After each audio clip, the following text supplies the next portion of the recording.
Namco, Jaleco, Taito, they all have their yearly baseball game franchise on the Famicom, so now it's Konami's turn to take a swing at it.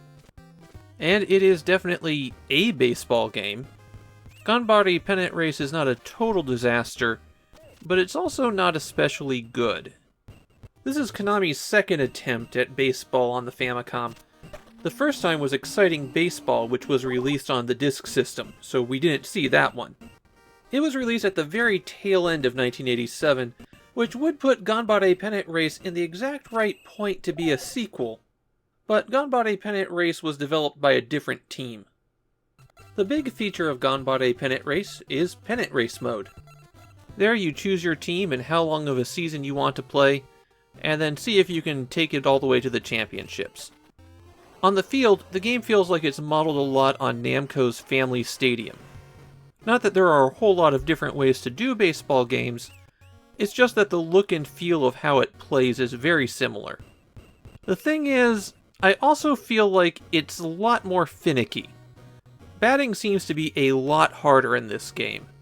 I never did get the timing for how you're supposed to swing down, and the balls can curve incredibly sharply, making it very difficult to tell if they're throwing a ball or strike until after the point where you need to swing. And it seems like the fielding is a step backwards, too. If you want to catch a ball, you have to do everything yourself. Fielders don't head in the right direction and then require that you make some micro adjustments. And as for the computer's batting, not only is it perfect, they seem to hit a lot of home runs. I feel like Ganbare Pennant Race is the most difficult baseball game I've played so far. And I don't mean that in a good way. If you manage to win some games in Pennant Race, you'll be able to make trades among the teams, but completing the trades requires that you win games.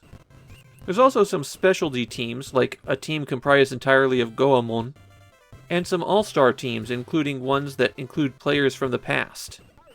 There's 3 stadiums represented in the game: the Tokyo Dome, Koshien Stadium, and a generic American-style stadium, which happens to have an asymmetric field.